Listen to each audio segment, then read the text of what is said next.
Os militares falharam miseravelmente em combater o comunismo. Ah, Marcelo, o que você está dizendo? Calma, eu vou explicar nesse vídeo. Seja muito bem-vindo a mais um vídeo no canal Marcelo Brock. Antes de começar esse vídeo, eu quero pedir para que você se inscreva no canal, isso é muito importante aqui para o meu trabalho. Se você já é inscrito, não esquece de deixar o like e o seu comentário.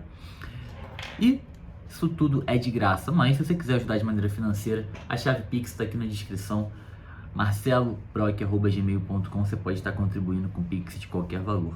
Bom, vamos lá. O que eu quero dizer quando eu afirmo que os militares falharam miseravelmente em combater o comunismo aqui no Brasil?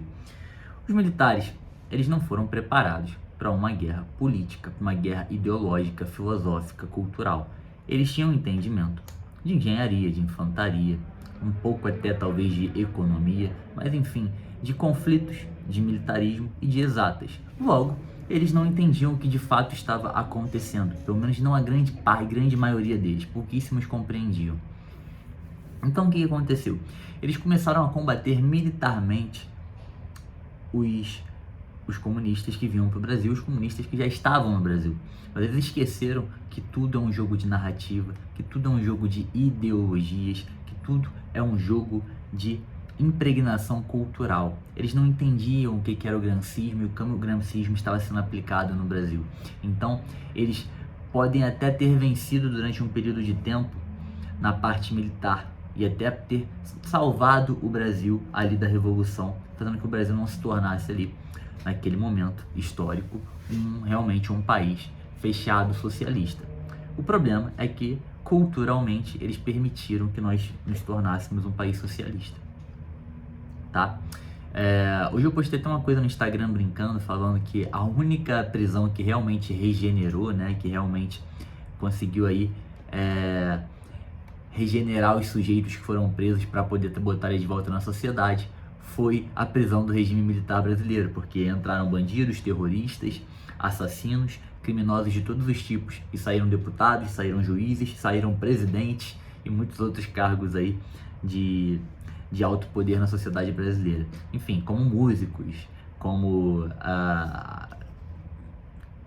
como é que eu posso dizer, né? Aquele título de homenagem que eles deram para Paulo Freire, inclusive.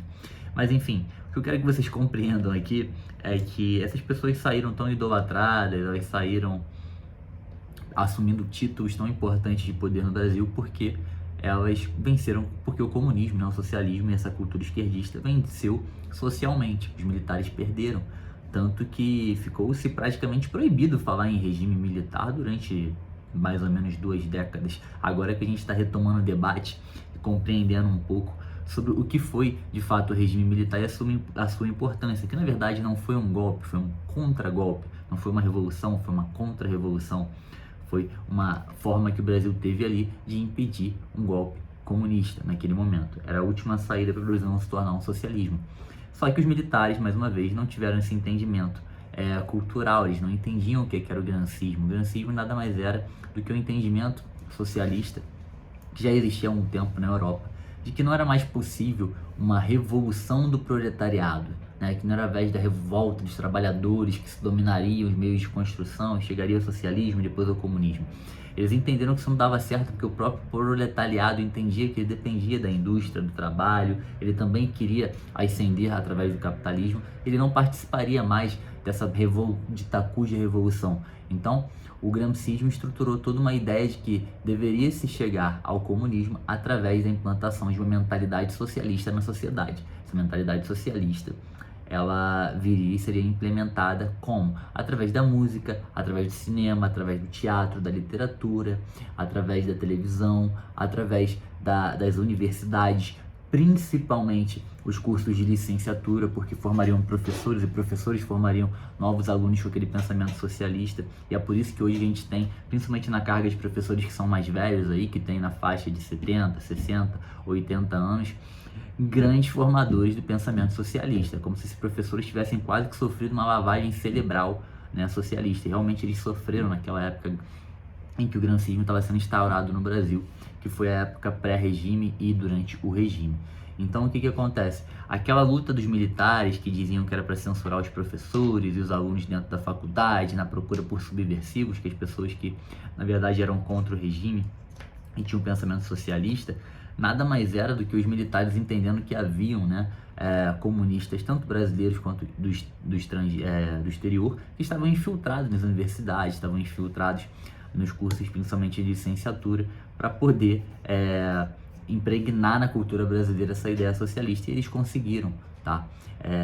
Muitos cantores famosos aí, ícones da música brasileira, e eu não estou tirando nem a margem ou mérito artístico dessas pessoas, porque muitos eram bons de fato, mas eles tinham esse pensamento, sim, e eles tinham essa função.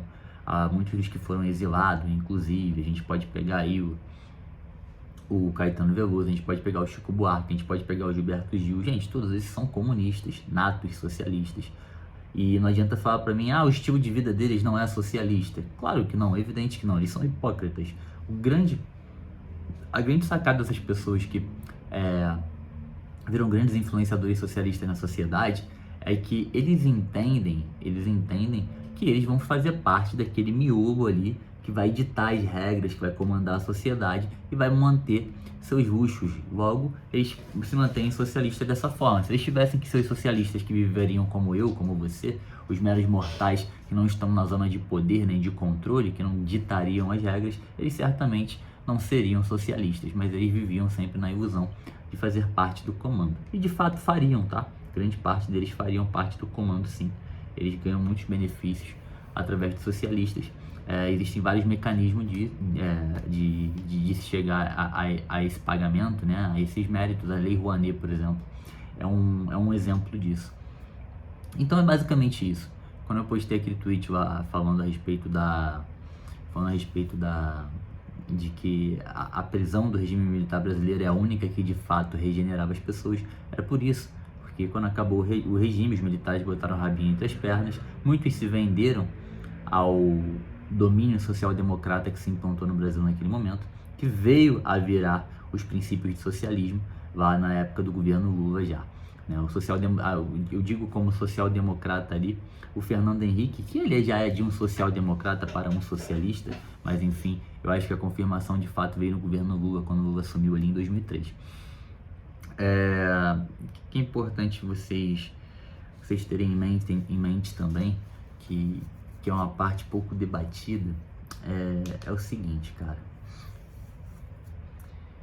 Por que o Brasil não de fato virou um socialismo quando o Lula assumiu naquela época, assim como a Venezuela virou hoje? E por que também o Brasil não se destruiu tanto como a Argentina se destruiu nos últimos anos com o Fernandes?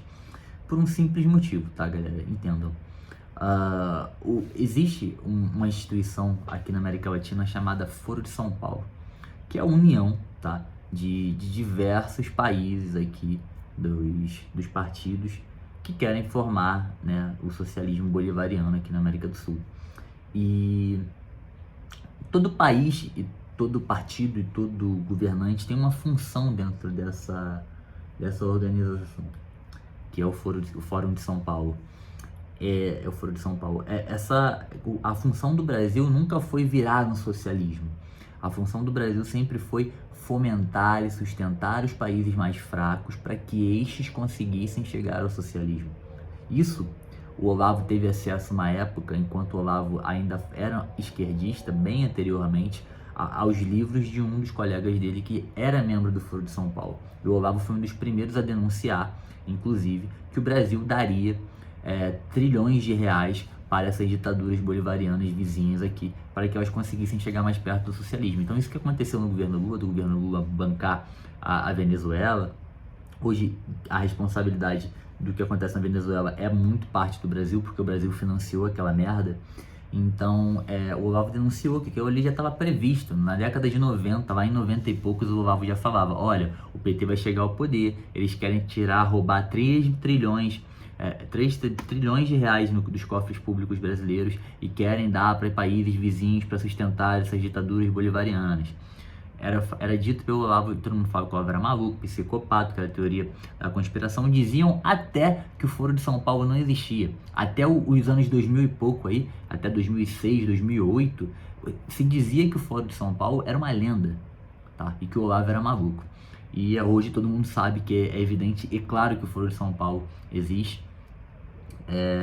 Todo mundo sabe que o PT, né, é o partido aí que chefia o Foro de São Paulo atualmente. Todo mundo sabe que ali tem a presença de Hugo Chávez, que teve a presença de Hugo Chávez, que ali tem a presença de Maduro, que ali teve a presença de Fidel Castro, e dentre muitos outros líderes autoritários, como da Nicarágua também, socialista, que hoje vem sofrendo bastante com mais uma ditadura socialista aqui na América. E é isso, galera. Eu espero que vocês tenham entendido. Se tiver alguma dúvida, deixe nos comentários. Por esse vídeo é só. Um abraço e até a próxima.